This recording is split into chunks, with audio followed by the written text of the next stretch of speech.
It is great to have Hockey Hall of Famer Ron Francis on the podcast, the general manager of the NHL's 32nd franchise, the expansion Seattle Kraken. He's building the roster from scratch. And Ron, I know you're back east doing a lot of scouting, watching a whole lot of hockey. What's it been like so far, just keeping track of the hockey that's going on? There's been some good quality games. I think the league's done an amazing job. To be able to pull this off is incredible. I'm not surprised. Our players, they look like they've kept themselves in really good shape and they're taking this really seriously. I was concerned we might not get to the bubble just based on how things were going in the U.S., but players did a good job, and now that they're there, they're really competitive, and the games are exciting to watch, even though there's no fans. Sometimes you forget there's no fans in the building. So it's been an interesting first few weeks. The first week it was pretty much noon hour till about 1:30 Eastern, and then this week about 3 to about 12:31. So sometimes we tape the late games and watch them early the next morning. How much hockey do you watch? Like at this point, because you have to scout and evaluate, and like how much do you watch in a 24-hour day? Well, if you ask my family, they probably tell you too much. But I start for instance, say the first game's at 3 o'clock and the last game starts at about 10:30, 10:45. So I'll watch the 3 o'clock game, which ends about 5:30. I'll watch the 5:30 game, which goes to 8 o'clock. I'll watch the 8 o'clock game, which goes to 10:30. I usually get through a period or two of the late game and then tape it and watch the remaining part the next morning when I'm a little fresher. Man, it's a lot of hockey. Yeah. I mean, are you taking notes while you're watching them? You must be. It can't just be all up in your mind, Ron. You have to be. This is a lot of work, isn't it? No, I have different scouting sheets for each game and different players that we're focusing in on or zeroing in on. So we have those, and the different categories we rate, comments that you want to have during the game. There's a lot of note taking as we go through the process, and then you file those reports into our scouting system after. So we have all our pro scouts doing that, and it's been really good so far. Well, let me ask you this. GMs and head coaches, they all have their own way of trying to build franchises, how they want to build a successful team. As you go about this, Ron, what is your formula? Where would you start when you're building a team? Well, I think you look for the perfect player, right? The perfect player has really good hockey sense, can really skate well, has a real good skill set, and has an extremely high level of compete. Unfortunately, not everybody's perfect, but you try and get as many of those qualities into your players as you possibly can. And then you have to also build out your team in different roles. There's guys that are going to be on your power play. There's guys that you need to kill penalties. There's guys that are going to want to get out of the way of shots, and there's guys you need to get in front of shots. So you're looking for the perfect combination as you build it. But ideally, strength up the middle, your centerman, your defense, your goaltending, and getting sort of that size, speed, smart, and skill and compete in your lineup as much as possible. What about goaltending? How fortunate would it be for you to be able to get a strong goaltender right out of the gate? And I would think maybe that's the way you build out. If you can get the stopper and then go that way, is that one theory? Yeah, no, I mean, you can't win in this league without good goaltending, and you're seeing some excellent goaltending performances so far in the playoffs. Those guys are hard to find. Certainly, I think that was a big part of Vegas' success early. Marc-Andre Fleury played fantastic for him. And if you can find that person, that's somebody you're looking for aggressively to try and fill that role. So hopefully we'll get lucky in that regard as well.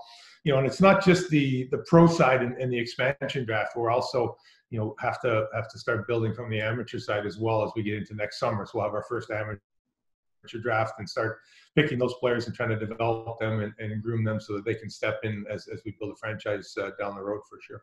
The best way to get a quality player, let's start with the expansion draft. I mean, how important is the expansion draft in this process?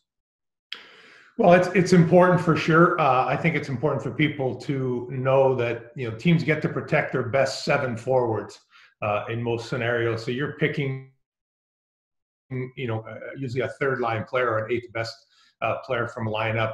They also get to protect 3 defensemen. So, or if they go 4-4, they get to protect 4 D. So you're picking the 4th best or 5th best defenseman, and they usually get to protect their best goaltender. So you're picking after that. So there's a lot of protection in place for the teams. I think Vegas did a nice job. There hadn't been an expansion draft in 17 years.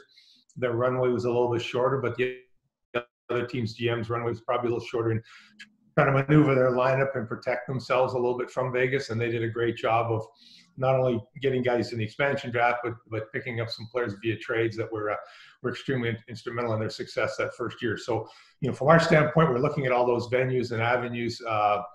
Will GMs be willing to do some of the things they did the first time around? Time will tell. But we're looking at that aspect on the pro side for the expansion draft.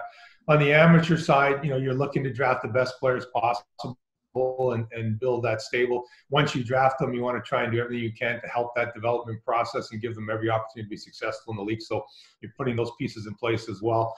I think Vegas's first draft, I think it was something like 680 days before he scored his first goal in the NHL.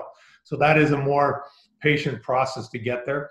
And if you go back and read some of the comments on what Vegas was thinking, they were going to draft, develop, and be patient. And then things kind of changed, right? I think they took a lot of guys thinking they would flip them at the deadline for younger assets or draft picks and build that way. And then they had all kinds of success and went in a different route and started adding people. So I think you have to be open to sort of being flexible as to how things proceed. But a lot of different things we're looking at and trying to come up with the best way possible to be successful. And you reference a lot of what Vegas did. Is that a footprint that you don't want to exactly copy what they did, but they certainly did some things right? Is that a footprint you can follow? If we could do it exactly the same, we'd be happy to. I think it'll be interesting.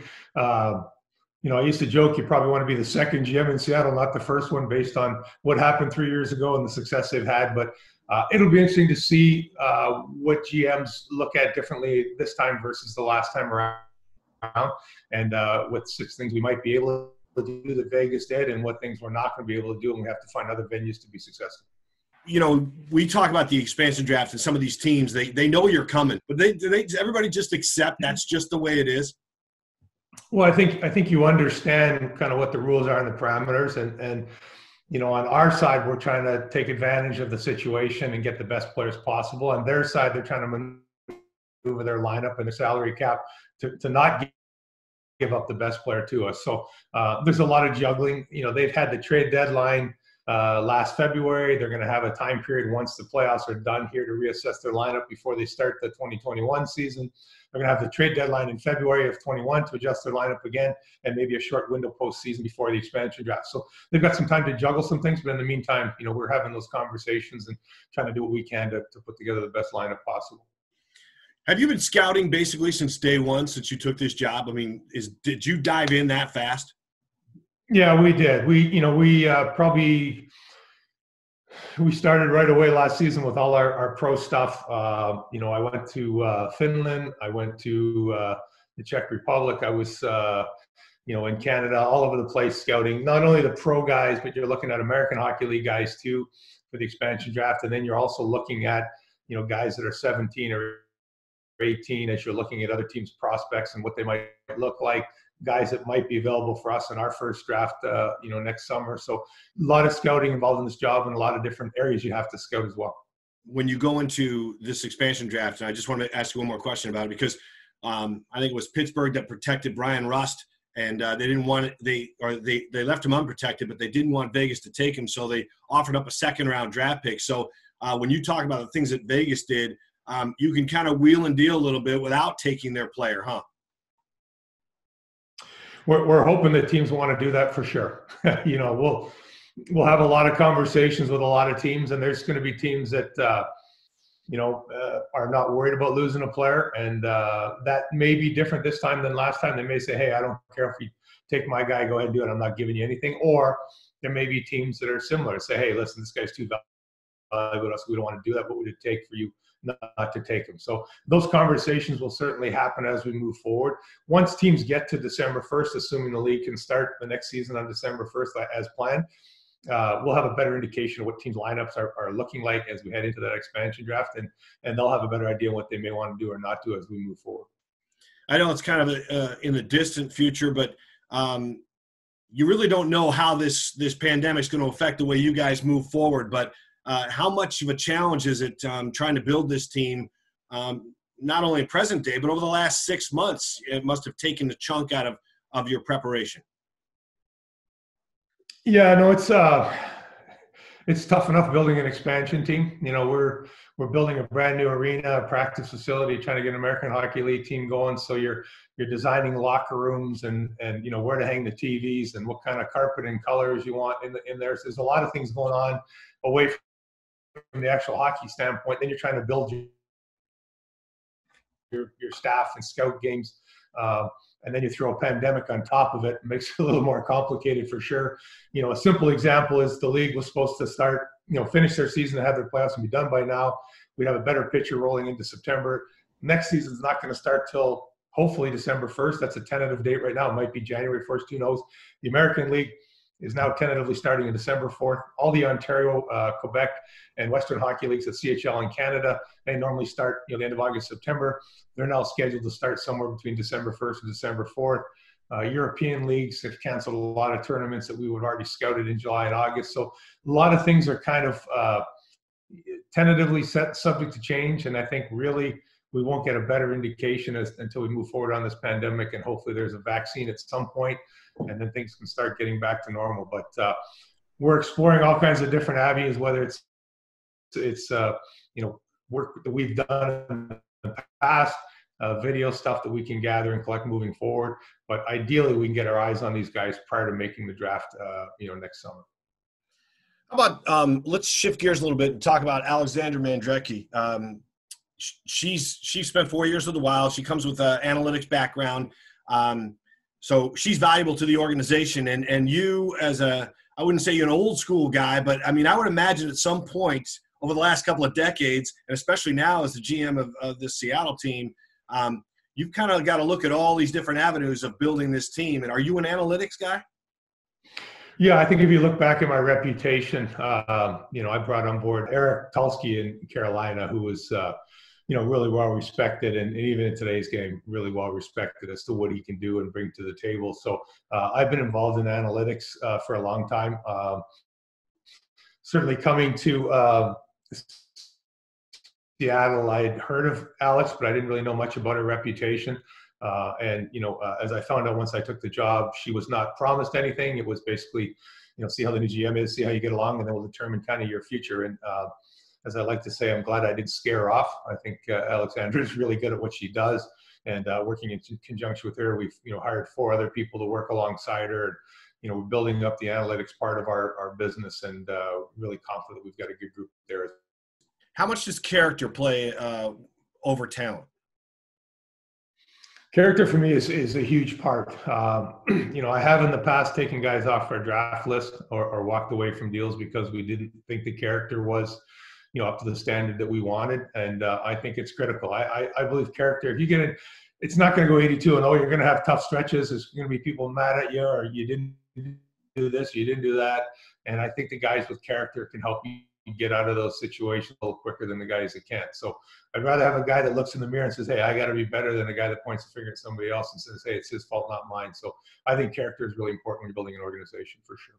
And on that same note, you know, the Vegas team had some guys in their mid-30s to start out.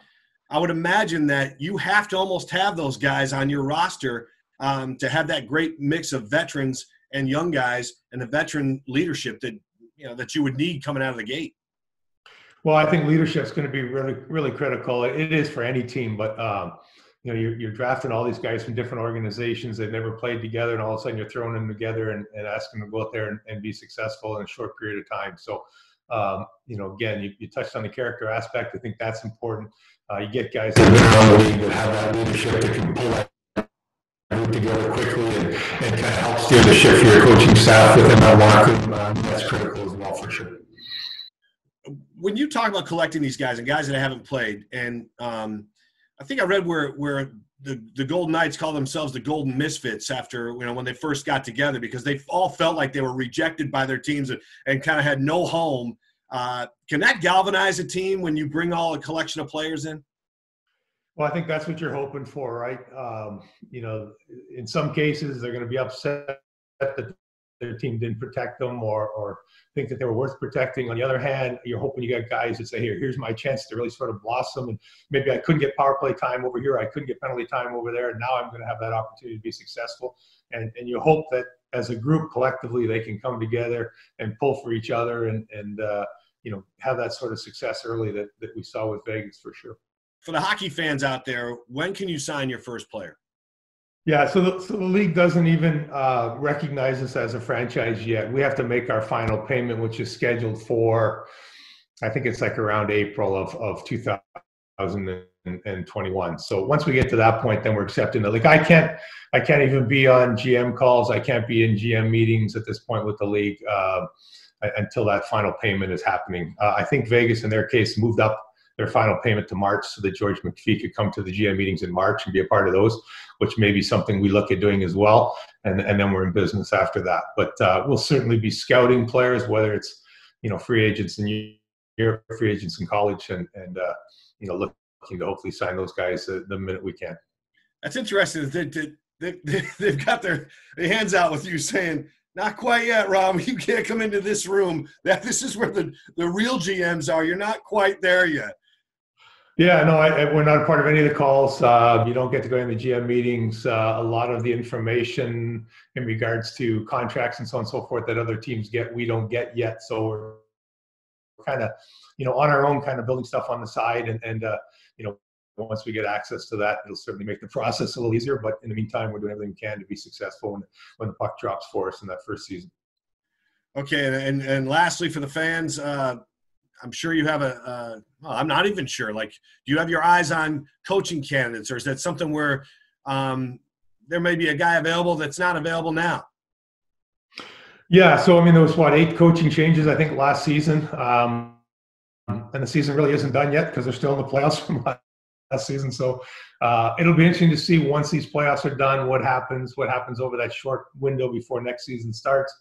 And then you always expect there to be changes as the next season goes along as well. So, I think we certainly have the green light. We've had it from day one to make that decision when we think we have the right guy. But I think part of what we're thinking is let's get into next season. Let's see who may or may not be available, what our team might like, and the coach that best suits for what we're trying to build and move forward. So we think we have a lot of time before making that final decision. So we're trying to do our diligence and cross all the T's and dot all the I's before making that final call. Okay, so just out of curiosity, I know you're not going to tip your hand at all, but Vegas goes with Gerard Gallant, who's kind of a veteran guy, Grizzly guy. Does a veteran coach fit better with an expansion team, or maybe a young and up and coming guy that does have NHL player experience? Yeah, so I can't talk about other names specifically that are employed by other teams. That's tampering, so I can't do that. But yeah, I think in general, when you're bringing in a whole bunch of guys that never played together, I think from a GM standpoint, a management standpoint, you want to know that it's not the coach. You're trying to look at your team and assess your team. So I think ideally a guy with some experience, especially as former head guy in the league, would be a benefit if we can do that for sure. Well, as a man with a Hall of Fame hockey career and second all-time in the NHL in assists, I hope that someday soon we can have a Zoom meeting where you and I just talk about your game and your history and the stories that you can tell, because I know we're all business with the Kraken right now, but you've got some great stories to tell, and I know that having talked to you in the past, I'm looking forward to kind of having a more casual conversation where you could share some of those things and not be so up against it with what you have to do with building this team for sure.